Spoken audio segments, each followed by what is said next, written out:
Bonjour la classe et bienvenue à aujourd'hui. So today I'm actually going to do something that I've not usually done before, at least at this point in the unit.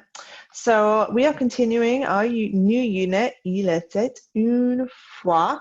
We're still in the first week, but actually today I want you to understand what you need to work towards for the end of unit assessment.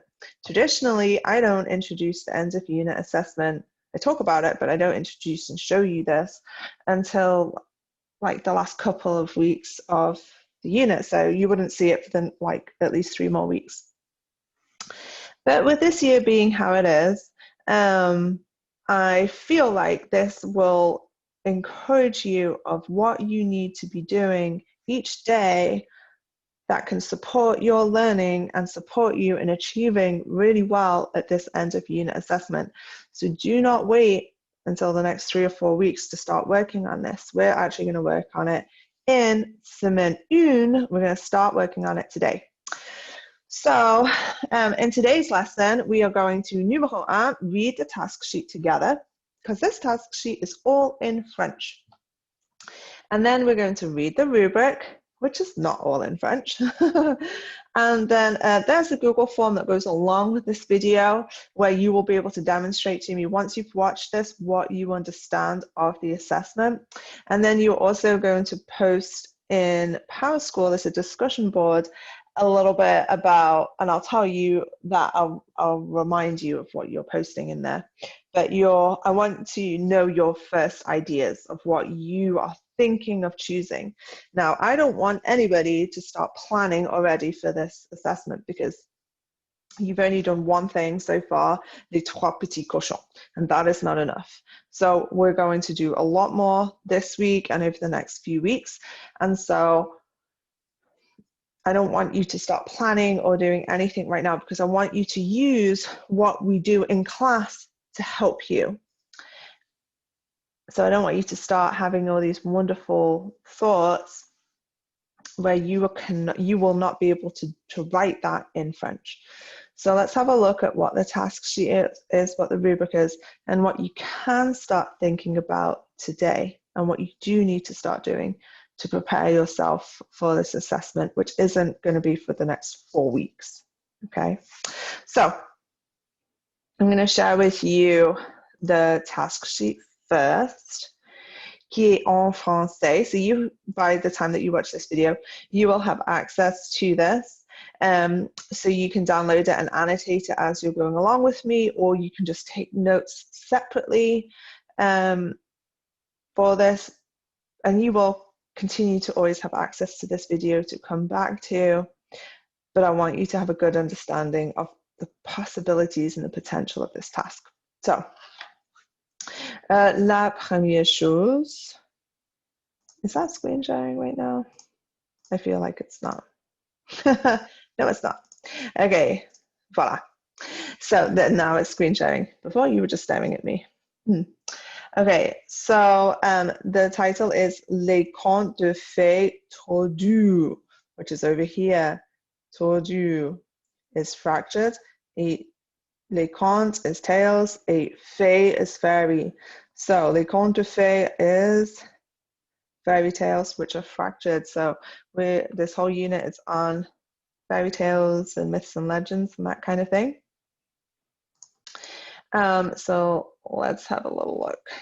Oh, it's not letting me scroll down.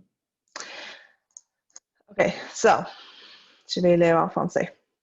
C'est à vous d'écrire un conte de fées, mais avec un rebondissement.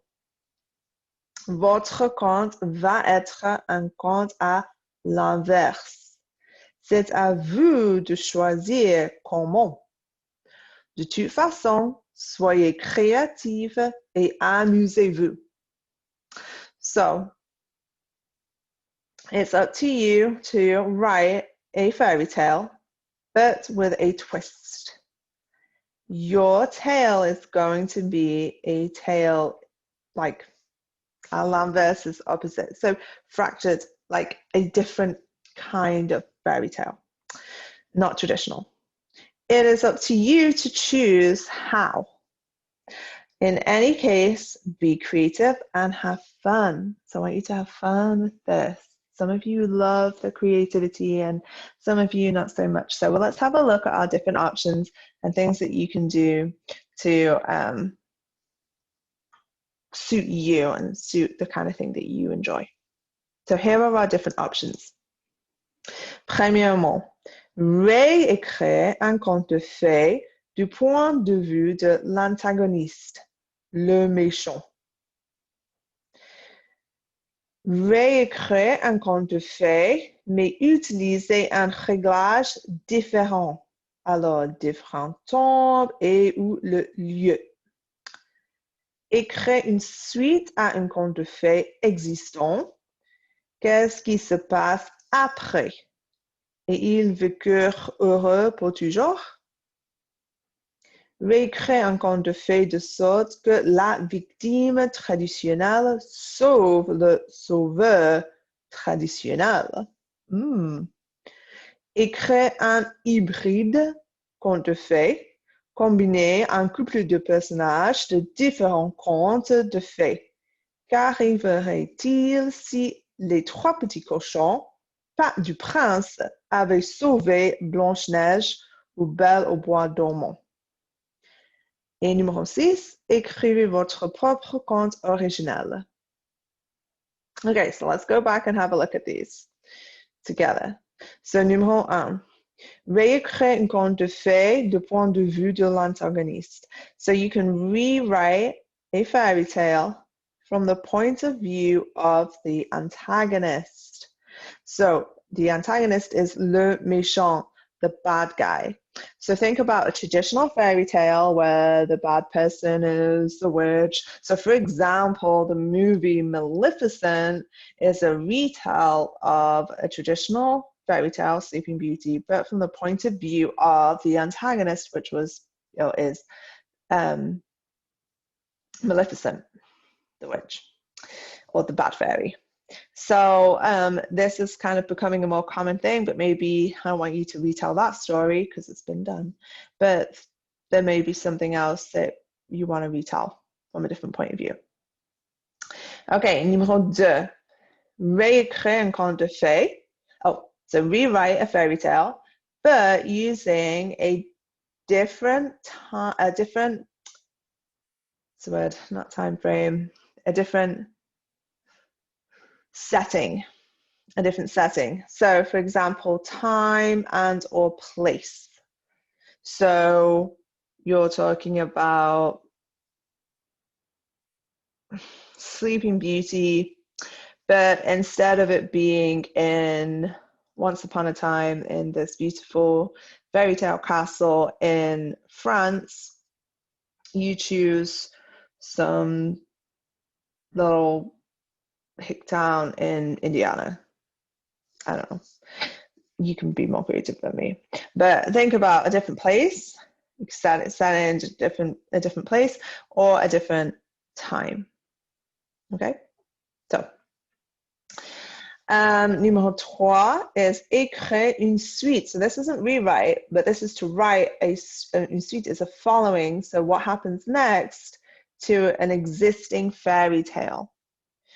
What happens after and they lived happily ever after?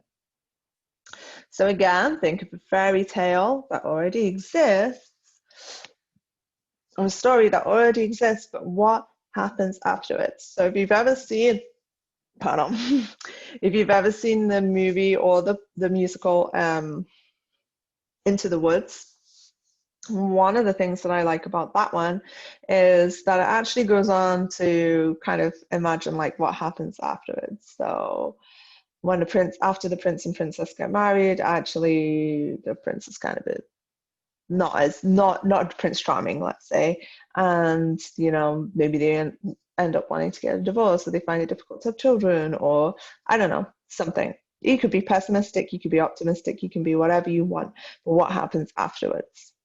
Okay.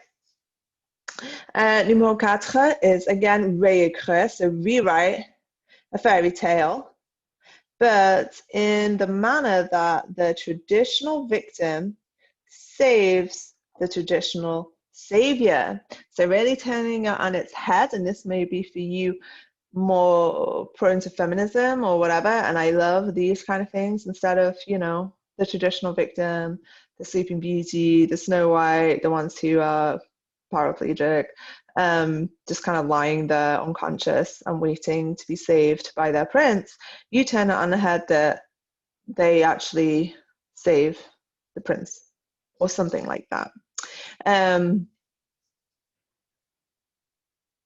So I'm just thinking of other ones, but I'm sure you can think of something like that if that interests you. Numéro 5, écrire, so is write a hybrid fairy tales. So combine a couple of characters from different fairy tales. So for example, what would happen if the three little pigs, not the prince, had saved Snow White or Sleeping Beauty? So again, so look, we've got three little pigs and then Snow White. So you're taking two, or maybe, I mean, I've had in previous years students go on a bit beyond that, but I keep it simple because it can get confusing in the storyline. Maybe two stories, two fairy tales, and combine the like an overlap or crossover of different characters, either saving each other or interfering with each other or something. So again, going back to that story of Into the Woods, one of my favorite musicals. But in that, I love it because you have all these different characters, Jack and the Beanstalk, Little Red Riding Hood, I forget, just different people who, is it Cinderella? Yeah, Cinderella, all these different people, and they end up like their lives like intersecting in the woods. Rapunzel's in there too. And so that's obviously very elaborate, but think about, you know, how that could happen for you. So you're writing a fairy tale, you're creating a new story, but based off of existing stories and how they intersect or how they impact on each other. And then your last option, numéro 6, is écrivez votre propre conte original. So write your own original fairy tale or your own original story. So that one leaves you the most open. And that option's always there. Okay, so you have 6 options, and what you're going to do is, by the end of the lesson, is tell me, discuss in the discussion board on Power School. Oh my gosh, I can't go between French to English to French to English. In the discussion board, which one you think that you're going to choose, which one interests you the most, what ideas you already have, and you can do this all in English, but don't start planning yet. Just tell me the ideas that you have, what excites you, what feels like the one that you want to go with from at this point. Okay, and as we progress through the rest of the unit, you can solidify in this, and I'm going to get you to start planning and building. And so from now, you need to be keeping a hold of useful vocabulary, and we're going to do a lot more vocab this week, which will help you to write your fairy tale, whether it's a rewrite, whether it's a combination write, whether it's an original write, but you are going to be writing. So let's have a look at the rest of the task sheet.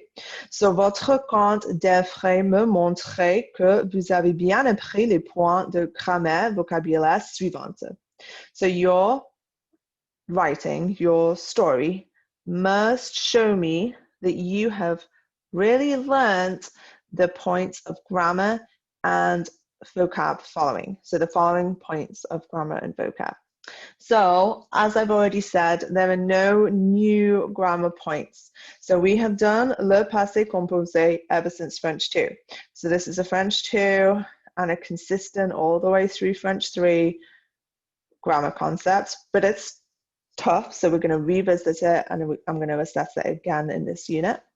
And l'imparfait. So you just learnt this in a previous unit.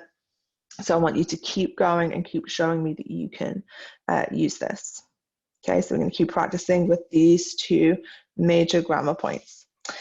I also want to see some vocab that we will start to do, and you may already have started seeing, which are key indicators of tense. So some things like tous les jours or à ce moment-là, and then there's going to be a longer list of other things, help us to know whether we're going to use the imparfait or the passé composé. So I want to see those. And then since you are telling a story, I want your writing to be full of adjectifs et adverbes. And I want to see une variété de vocabulaire, de votre liste de vocabulaire pour décrire les choses et les personnes dans votre conte. So I want to see full, a rich, creative writing based on adjectives and adverbs that we already do in class. So I don't want you to be looking up lots of extra things. So you need to be keeping a good list of vocab that we do in this unit. So one of the things I want you to be doing today is keeping your Google Drive organized. Have a folder for this unit. Okay, so for unit 3, give it a title. For French, and I want you to have this Google Drive ready, and you can have a whole page which has ma liste de vocabulaire, and I want you to keep track of all of this vocab that we're going to be doing. That way, I'm telling you from day 2 of this unit, by the time you get to day 40 or whatever it is, I don't know how many days we have, but by the time you get towards the end, you can just use that list. You can pluck what you want off of that list. You do not, I repeat, Google Translate or go look up other words. It impresses me only when you're using the stuff that we do in class, because it's not just showing me what you can do in French, it's showing me that you've been paying attention to what I've been teaching you and keeping it simple. Okay, so as well as discussing, as well as telling me, which one you're going to choose, I also want you to tell me that you've updated your Google Drive with a new folder for our unit, with a new blank, if probably at this point, liste de vocabulaire, ready for the rest of this week to add to your vocab list. And all of this vocab can help you describe things and describe people in your fairy tale. Okay, and everything we're doing is going to be so rich, full of things. And I'm not always going to tell you, take down this, this is my vocab list for you. I want you to be reading stuff and like, oh, that's great, I'm going to put that in my vocab list. Okay, I'm going to use that because I think that this word sparkling is a fantastic word, and I want sparkling in my story in the future somehow. You might read the words deep dark woods in French and you're like, ooh, deep dark woods, yeah, that would be a great place to set my scene. So I'm going to take the words deep dark woods into my vocabulary list. I'm not going to tell you because some people might be writing about genies and deserts and fairies, and somebody else might be writing about deep dark woods and witches and pumpkins. So your lists might vary slightly depending on what interests you, but you need to have a list. Okay, and the last thing, and I love, this is almost my favorite part. À la fin, so at the end, vous devez présenter votre conte avec le style de story time. Vous allez raconter votre conte dans les petits groupes, pas devant toute la classe. And this is not for a grade. This is just for fun. So at the end, after you've worked so hard on this, you are going to present your story, but in the style of story time. So This is not, you're going to retell your story in small groups, but not in front of the whole class. And this is not for a grade. So when I say present, it's not like last time with your childhood, because we've done that presentation. This is more showing off and getting to tell your story. So if you've been working for like 2 or 3 weeks on a story, I think that deserves to be shared with other people, but not in front of the class. And I'm not going to grade your speaking. It's just, we're going to get into little groups, and most years people have brought in milk, cookies, we kind of sat around, had some background music on, and people just kind of tell stories, like story time, like we're little kids. Okay, and we're going to do this by the deadline, which is the week of Thanksgiving. I don't have my plans and everything in front of me right now as I'm doing this video, but I know that the week of Thanksgiving, we only have 3 days, Monday, Tuesday, Wednesday, and we're off Thursday, Friday. So it'll be in that week that will, I'll put the deadline, which is a few weeks away, and, well, a month away. And then we're going to use one of those lessons to get together and have our story time. Okay, so one of the other details which isn't on here is that the presentation of this will be as a book. You're going to present it as a story. It's not going to be written as an essay on a big screen with like tons of writing. You're going to have it presented as a little mini booklet or book. Okay, so we'll look at that in another lesson. I'll show you a video of like previous examples. This one today, I just want to spark your interest in your ideas. Okay, and then the next thing that I want to share with you is the final thing, and it's the rubric. So the rubric this time is just 1 page, because I'm only assessing you on your writing. Okay, so let me increase this a little bit for you. So this one is intermediate presentational writing. So instead of taking away some of the strands, I'm going to assess you on all the strands, but just on writing. So not going to assess your speaking, your listening, your reading, or any of that. So in the functional language, what can you do? I want you to be able to show that you can write at least a paragraph or paragraphs. Okay, so this is your chance to write a lot and express yourself in different times. So we're going to look at that, but you need to be using the imperfect and the passé composé. Once upon a time, there was a beautiful girl, and her name was blah, blah, blah. She lived here with her dad and her mom, and then one day the dog died, whatever. So you're talking using the past and using 2 past tenses. Successfully incorporating recently learned words. That's why your vocab list is so important. Have a list. You could call your list recently learned words if you wanted, and structures. So words are not just structures. So things like the title, Il était une fois, is a structure. That is such a simple structure that you can include, which automatically would give you 1 structure in there. So like phrases that you're going to learn. Again, in terms of comprehensibility, who can understand me? You do not have to have perfection.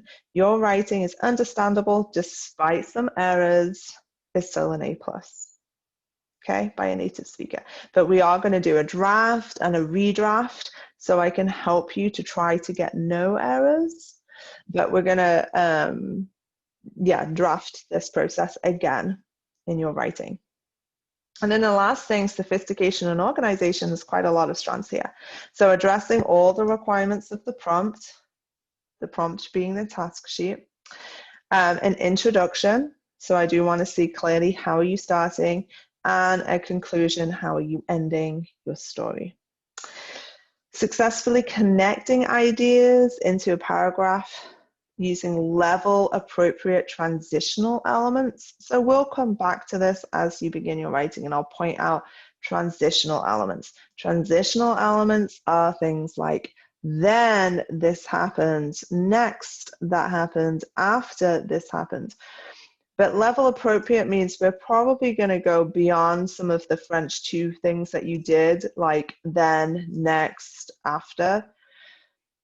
we're going to take it up a little bit. So again, pay attention as you're reading during lecture from the Three Little Pigs or from other things. Pay attention to how they use transitional elements and keep track of some of those things that you might want to use for yourself.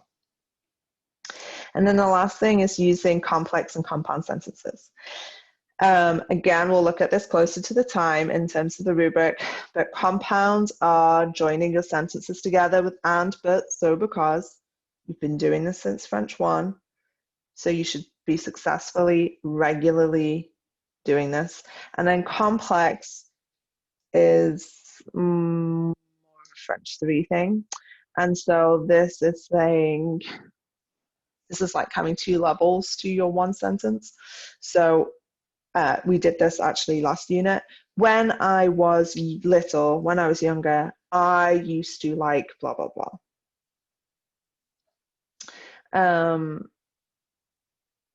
In terms of this, you would have things like, once upon a time, there was a young girl who lived with a dragon. So that who lived with is an example of a complex sentence. Anyway, we'll look at that more and more. A lot of you, your language is going that way, and I will help you draft and redraft to kind of check those boxes off to move from not using any, from using 1 or 2 to really, using both successfully. All right.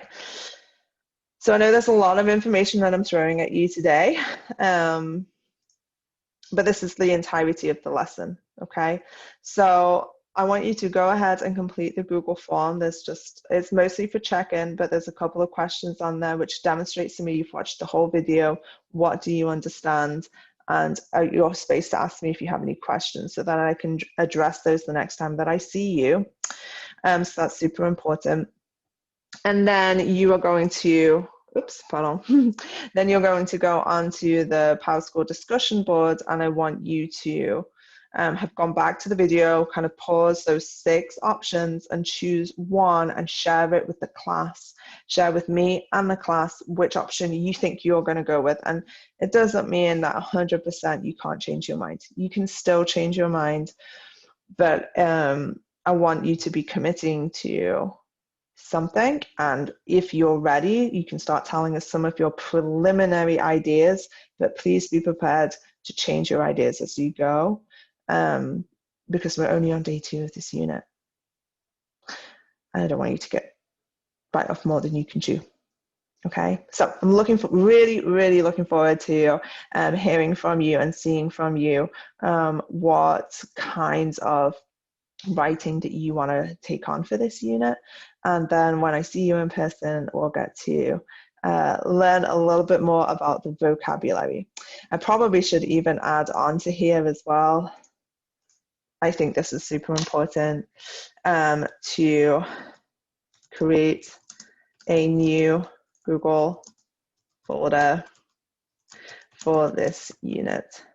And probably more importantly, a blank vocabulary list ready for all the new vocab I will learn. Yes. Okay, and if you can have some vocab already from yesterday's lesson, then you can start adding it into your list, or you can just wait till the next couple of classes that we have where you definitely will have time to do that. Okay, wonderful. Thank you for listening and paying attention. Please complete the Google form, the PowerSchool discussion board, and then update your Google folder for me. Merci, au revoir.